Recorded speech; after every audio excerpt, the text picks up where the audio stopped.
হাসির রাজা, জ্ঞানের রাজা, রসিক রাজা। কি আজকে এত বেলা হতে চললো, কিন্তু সবাই এখনো পর্যন্ত এলো না। এই সব হলো কুড়েমির লক্ষণ মহারাজ। আপনি একদিন যারা যারা দেরি করছে তাদের চাপকে দেবেন, তাহলেই সব সিধে হয়ে যাবে। আর বলবেন না মহারাজ, আজকে গিন্নি কাঁচা লঙ্কা দিয়ে কুচো চিংড়ির ঝালটা যা বানিয়েছিল না, খেতে খেতে দেরি হয়ে গেল। গোলগাপ্পি দেওয়ার আর জায়গা পাও না না? বিশ্বাস করুন, সত্যি খুব ভালো রান্না করেছিল গিন্নি, তাই আবার আরেক হাঁড়ি ভাত চড়াতে বললাম। আর সেটা খেয়ে আসতেই তো দেরি হয়ে গেল। আরো এক হাঁড়ি? মহারাজ কিছু মনে করবেন না, এই পাঠশালা বন্ধ করে সব গুছিয়ে তাপে এলাম। সুপ্রভাত মহারাজ। সুপ্রভাত মহারাজ। প্রভাত আজকে আর শুনেই, তোমরা সবাই এত কুঁড়ে হয়ে গেছো যে কি বলবো। মহারাজ, এই কুড়েমির আসল কারণ হচ্ছে চর্বি। কথায় আছে, যত বেশি চর্বি তত তাড়াতাড়ি মরবি। আপনি কি বলতে চাইছেন মন্ত্রী মশাই, যে আমি তাড়াতাড়ি মরে যাব আর আপনি মজা দেখবেন? ঠাকুর ঘরে কে, আমি তো কলা খাইনি ব্যাপার হয়ে গেল। গোপালের একদম মোক্ষম জায়গায় আঘাত লেগেছে, যাকে বলে ওই আঁতে ঘা। তুমি বেশি কথা বলো না বৈদ্য, ছুঁচ করে চালুনির বিচার। হ্যাঁ, বৈদ্য তো দেরি করেই এসেছে।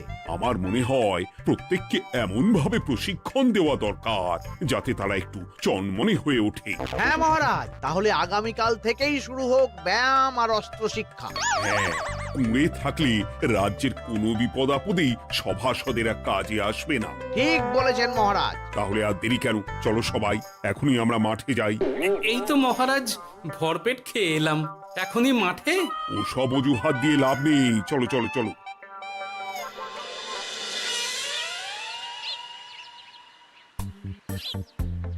এবার সবাই সারিবদ্ধভাবে দাঁড়িয়ে পড়ো। এ কি, গোপাল কোথায়? মহারাজ, গোপাল আপনার পিছনে দাঁড়িয়ে আছে, চুপি চুপি। এই এই এই গোপাল, যাও যাও, মাঠের মাঝখানে গিয়ে দাঁড়াও। এই চাঁদি ফাটা রোদে কেন মহারাজ সুস্থ শরীরকে ব্যস্ত করছেন?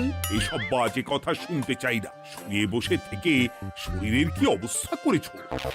শরীরের নাম মহাশয়, যা সবে তাই সয়। তুমি যাবে না, তোমাকে এক্ষুনি বরখাস্ত করব। কি জ্বালা! যেখানে আমার সব কাজ বুদ্ধি দিয়েই হয়ে যায়, সেখানে গায়ের জোরের কি দরকার? হ্যাঁ, এই গোপাল, আমি 1 থেকে 3 অব্দি গুনবো, তারপরে সবাই এই মাঠের ধার বরাবর 5 বার পাক দিয়ে দৌড়বে। ঠিক আছে মহারাজ, আমি প্রস্তুত। আমি রোগা পটকা আছি, কোনো সমস্যাই হবে না। হয়ে গেল। সবাই প্রস্তুত? 1 2 3। কি হলো গোপাল, দৌড়াও দৌড়াও। মহারাজ, এর থেকে বেশি জোরে পারবো না। আই, কে আছো? একটা কঞ্চি দাও। এই সেরেছে। বেশ হয়েছে, বেশ হয়েছে, ব্যাটার এবার চর্বি কমবে। কি হলো গোপাল, হ্যাঁ হয়ে গেল? হ্যাঁ?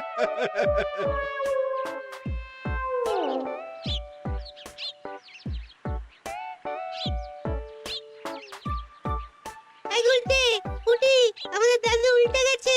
হ্যাঁ, তাই তো দেখছি। চল চল গিয়ে দেখি।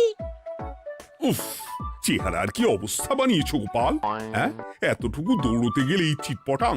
তাড়িয়ে দিন মহারাজ, এরকম বেঢপ চেহারা সভাসদকে আমাদের দরকার নেই। না না, তা বললে হবে নাকি গোপাল, তুমি এক্ষুনি বাড়ি চলে যাও, কালকে আবার মাঠেই দেখা হবে।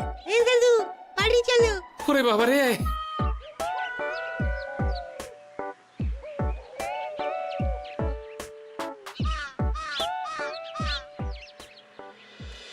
শরীর চর্চা হয়েছে, শক্তি খরচা হয়েছে, আর পারছি না। উফ, বাপরে বাপ, কি পায়ে ব্যথা! এই জন্যেই আমি বলি বাপু, একটু বপুটাও নড়াও, কিন্তু কার কথা কে শোনে? ওরে বাবা, অকারণে সুস্থ শরীর ব্যস্ত করবো কেন বলো তো? বেশি নড়াচড়া করলেই আয়ু কমে যায়। তোমার এই বাজে কথা কোন শাস্ত্রে লেখা আছে শুনি? শাস্ত্রে কেন যাব, বাস্তবে জলজ্যান্ত উদাহরণ আছে। আমি মানতে পারছি না। হুম, মানতে পারছি না বললে তো হবে না, তোমাকে মানতেই হবে। বেশ, প্রমাণ করো। আমি যদি তোমাকে প্রমাণ করে দিতে পারি, তাহলে আজ থেকে বাড়ির বাজার দোকান করার দায়িত্বটাও তোমাকেই নিতে হবে। দিদা, তুমি তো ফেঁসে যাবে, দাদুর সঙ্গে বাজি লড়বে না। এই বাদ দে তো, তোর দাদু আগে প্রমাণ করুক যে বেশি নড়াচড়া করলে বয়স কমে। হ্যাঁ তাহলে বাজি? হ্যাঁ, বাজি। আচ্ছা ঠিক আছে, বেশ। তুমি তুমি একটা পশুর নাম বলো তো, যারা খুব তাড়াতাড়ি দৌড়য়। ঘোড়া, হরিণ, চিতাবাঘ আরো আছে। আচ্ছা, এবার সবচেয়ে আস্তে আস্তে কোন পশু চলে, এরকম একটা পশুর উদাহরণ দাও। কেন, কচ্ছপ? এই তো পেয়ে গেছে উত্তর। এবার তুমি বলো তো, কচ্ছপ কত বছর বাঁচে, আর ঘোড়া, হরিণ, চিতাবাঘ এরা কত বছর বাঁচে? চিতাবাঘ, ঘোড়া কেউই 30 বছরের বেশি বাঁচে না, কিন্তু কচ্ছপ 300 বছরও বেঁচে থাকে। হেরেছে, হেরেছে, আমার বউ হেরেছে। উফ, জীবনের কত বড় চাপ নেমে গেল। হ্যাঁ, এই তুমি আমাকে এভাবে হারালে। তখনই বললাম দাদুর সঙ্গে বাজি লড়তে যেও না। নাও, এবার খেলা সামলাও।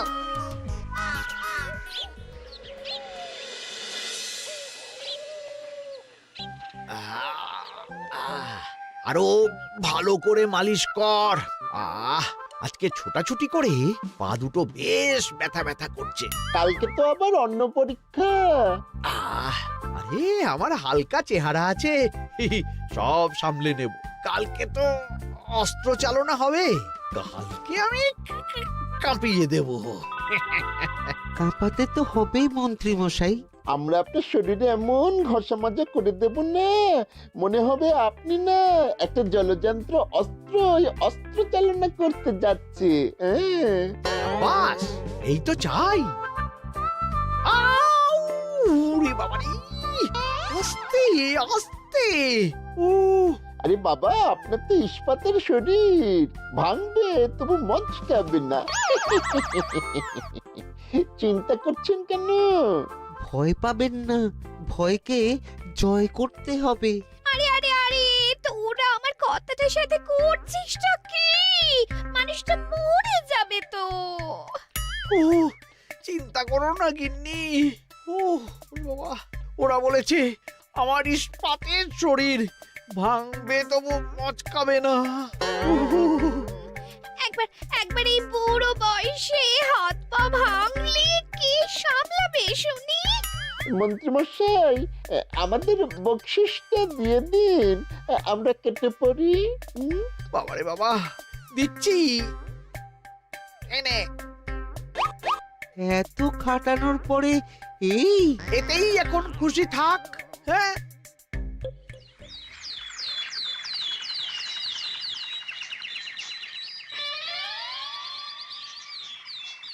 এবার তোমাদের সকলকে অস্ত্র শিক্ষা দেওয়া হবে। উফ, রোজ রোজ কি জ্বালাতনে পড়েছি, বাপরে বাপ। বাবা মা কাউকে ডাকার দরকার নেই, ভালো না লাগলে রাজসভা চাকরি ছেড়ে চলে যাও। মহারাজ, এটা তো উচিত নয়। যে যেটাই পারদর্শী তাকে সেটাই করতে দিন না। একটা বাঁদরকে যদি আপনি বলেন শিকার করে মাংস খেয়ে দেখা, সে কি পারবে মহারাজ? মহারাজ, গোপাল একটু বেশি কথা বলছে, ওকে আপনি বের করে দিন। আমি তোমার কথায় গলবো না গোপাল, তোমাদের সবাইকে এখন অস্ত্র শিক্ষা শিখতেই হবে। কর্তার ইচ্ছায় কর্ম, এখন তো আমার আর কিছুই বলার নেই। তাহলে আর দেরি কেন, তোমরা সবাই একটা করে ঢাল আর একটা করে তলোয়ার তুলে নাও। সেনাপতি, বলুন মহারাজ। তুমি সকলকে অস্ত্র শিক্ষা দেবে, তলোয়ার চালানো শেখাবে। এক এক করে প্রত্যেকে তোমার কাছে যাবে, আর এক এক করে তুমি সবাইকে তলোয়ার চালানো শেখাবে। আচ্ছা মহারাজ, তাহলে ওই সবার প্রথমে চলে আসুন মন্ত্রী মশাই। হ্যাঁ, আমি প্রস্তুত। আমার শরীর ইস্পাতের মতো, ভাঙবো তবু মচকাবো না।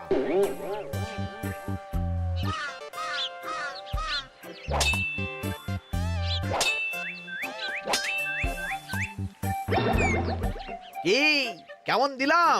অত সহজ নয় সেনাপতি। আমি মন্ত্রী এমনি এমনি হইনি, আগে অস্ত্র শিক্ষা শিখে তবে মন্ত্রী হয়েছি। এটা কি হলো? হ্যাঁ, আপনি অস্ত্র শিক্ষায় পারদর্শী, কিন্তু আরো বিচক্ষণ হতে হবে। কারণ আজকে এই পাগড়ির জায়গায় আমি যদি তলোয়ার আপনার গলার দিকে চালাতাম, তাহলে কিন্তু আপনার এই ভবলীলা এখানেই সাঙ্গ হয়ে যেত। ঠিক আছে, মনে রাখবো। এবার বাকিদের তো ডাকো। হ্যাঁ, এরপরে তলোয়ার চালানো শিখতে আসবে গোপাল। গোপাল দাদু, গোপাল দাদু। বাবা বাবা বাবা, গোপাল তুমি আবার দলবল নিয়ে এসেছো। দেখি তোমার কত দম। গোপাল, তুমি প্রস্তুত হও। হ্যাঁ হ্যাঁ, আমি প্রস্তুত। ওরে বাবারে, এ তো ভয়ানক চাপের কাজ, আমাকে বেশ বেগ পেতে হচ্ছে। সামলাও গোপাল।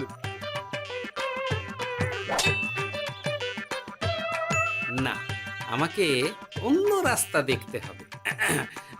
সেনাপতি, মহারাজের দিব্যি, তুমি আমার দিকে তলোয়ার ঢাল বাড়াবে না। এই এটা কি হলো? সত্যি তো, এটা কি হলো? গেল গেল গেল গেল গেল গেল গেল, দুটিটা খুলে গেল গো। দেব নাকি এবার কুচ করে কেটে? জিতে গেছি, জিতে গেছি। এটা কি হলো? শত্রুপক্ষ কখনো কারো দিব্যি শুনবে না।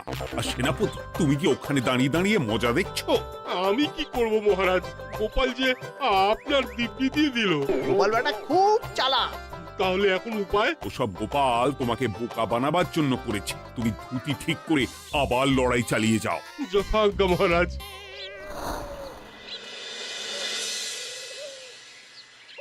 কিরে ন্যাপলা, তোদের দিদা আমার জন্য কি রান্না করে পাঠিয়েছে রে? এই তো ভাত, আলু সেদ্ধ, এই পুঁই শাকের ঝোল আর রুই মাছের ঝাল। আর তোদের যে তোষক, বিছানার চাদর আনতে বলেছিলাম, এনেছিস তো? ওই তো দাদু, কুটির গুলটে আর বাকিরা সবাই ধরাধরি করে নিয়ে আসছে। ব্যাস, তাহলে তার কোনো চিন্তা নেই। খেয়ে একটা জব্বর ঘুম দেব, কারণ এখানে যা রঙ্গ দেখছি তাতে বিকেল হয়ে যাবে। তলোয়ার শিক্ষা আজকের মতন এইটুকুই থাক। এবার শুরু হবে বল্লম শিক্ষা। সবাই আবার আগের মতন সারিবদ্ধভাবে দাঁড়িয়ে পড়ো। আহ, তোদের দিদা পুঁই শাকটা কিন্তু বেশ জব্বর বানিয়েছে। তোদের দিদার হাতের রান্নার কোনো তুলনাই নেই। আহা, কি স্বাদ! এ কি, গোপাল আবার কোথায় গেল? এই তো মহারাজ, আমি এখানে ওই পুঁইয়ের ঝোল আর রুইয়ের ছাল দিয়ে ভাত খাচ্ছি। এসব কি মাঠের মধ্যে খাওয়া? আরে শরীরটাকে তো রাখতে হবে। তাড়াতাড়ি খেয়ে এইদিকে এসো। আসছি আসছি আসছি। এবার আমি তোমাদের দেখাবো কিভাবে বল্লম নিয়ে তেড়ে যেতে হয়। দেখান মহারাজ।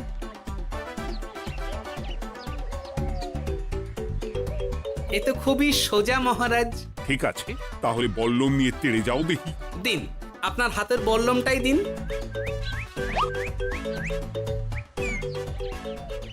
আরে আরে, গোপাল তো মাঠ থেকেই চলে গেল।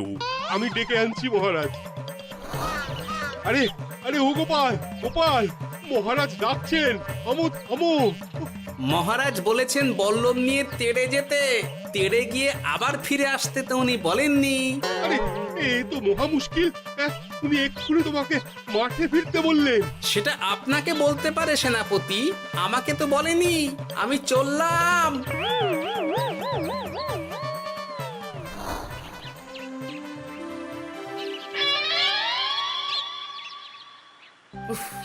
বাবারে বাবা, কি ঝক্কি! অনেক বুদ্ধি করে মাঠ থেকে খাটে চলে এসেছি। আমি আর উঠছি না। এ কি বলি, তোমাদের তো এখন অস্ত্র শিক্ষা নেওয়ার কথা। হ্যাঁ, তোমার বলা নেই, কোয়া নেই, অমনি বাড়ি চলে এলে। আরে বাবা, ওইসব অস্ত্র শিক্ষা মানেই সুস্থ শরীরকে ব্যস্ত করা, অসহ্য খাটনি, অযথা কষ্ট। কষ্ট করলে তবেই কেষ্ট পাওয়া যায়। হ্যাঁ, তোমায় আমি আগেও বুঝিয়েছি, যেখানে বুদ্ধি কথা বলে সেখানে দেহের শক্তি নীরব দর্শক গিন্নি। আরে বাবা, সে না হয় বুঝলাম, কিন্তু মহারাজ তো ভালোর জন্য সবাইকে অস্ত্র শিক্ষা দেওয়ার চেষ্টা করছে না? আরে বাবা, যার যা কাজ তাকে সেটা করালেই পারে। মহারাজ তো সেটা বুঝতেই চাইছেন না। আমি এখন ঘুমো।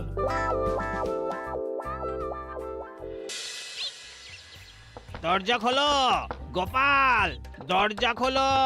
গোপাল, গোপাল দরজা খোলো বলছি। ব্যাস হয়ে গেল, একটু শান্তিতে ঘুমাবো তার জো নেই।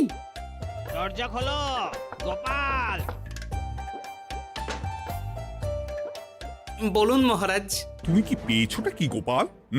রাজসভায় দেরি করে আসবে, তারপর অস্ত্র শিক্ষার সময় ফাঁকিবাজি দেবে, এভাবে তো আর তোমাকে মনে হচ্ছে রাজসভায় রাখা যাবে না।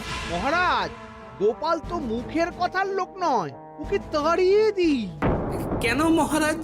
আমি কি এমন মহাপাপ করেছি যে আমাকে তাড়িয়ে দেবেন? এই যে আমার কথা শুনছো না, এটাই তোমার অপরাধ। অপরাধ নেবেন না মহারাজ। পণ্ডিতের দায়িত্ব পুজো করা, সভাকবির দায়িত্ব কবিতা বলা, সাহিত্য চর্চা করা, আর আমার দায়িত্ব হাসি মজা করে আপনার মন ভালো রাখা। কিন্তু আপনি আমাকে জোর করে যুদ্ধের ময়দানে ঠেলে দিতে চাইছেন। এটা আমার ইচ্ছে।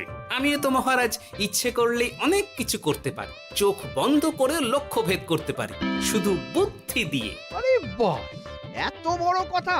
তাহলে মহারাজ, ওকে বলুন পরীক্ষা দিতে। কি পরীক্ষা? আমি একটা ঘরে বর্ম পরে দাঁড়িয়ে থাকবো। তোমার হাতে অস্ত্র দেব, আমার মাথায় একটা আপেল থাকতে হবে, আর তুমি কিভাবে আমার মাথা থেকে ওই আপেল ফেলতে পারো দেখব। এ তো খুবই সোজা। কি গোপাল, তাহলে লড়বে নাকি বাজি? হ্যাঁ, লড়তে রাজি আছি। তাহলে আজ রাতেই হয়ে যাক পরীক্ষা। যদি এই পরীক্ষায় উতরে গেলে তো ভালো, নইলে তোমার চাকরিটা গেল। গোপাল, তুমি পারবে তো? সে দেখাই যাবে।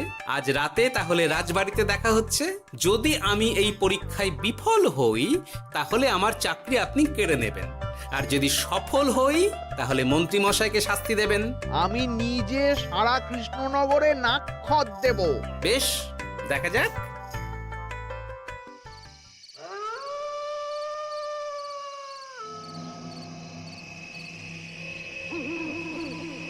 কি মন্ত্রীমশাই, ব্যবস্থা সব ঠিকঠাক হয়েছে তো? হ্যাঁ, এবার শুধু গোপালের পরীক্ষার পালা। আমি তাহলে বাইরে গেলাম, গোপালকে পাঠিয়ে দিচ্ছি।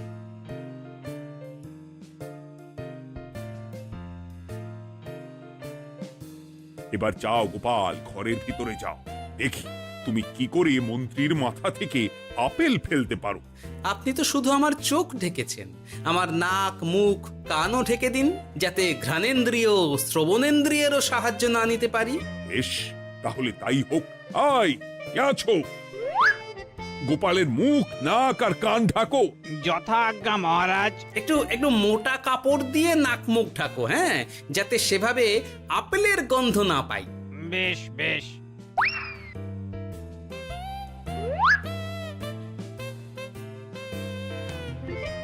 যাও গোপাল।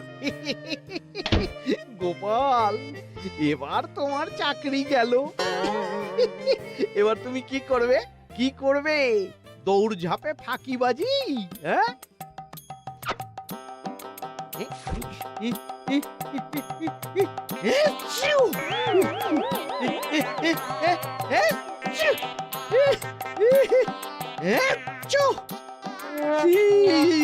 গেল গেল গেল গেল গেল, আপেল পড়ে গেল। আপেল পড়ে গেল? মহারাজ, এর মধ্যেই গোপাল আপেল ফেলে দিয়েছে। ঘরের ভেতরে চলো।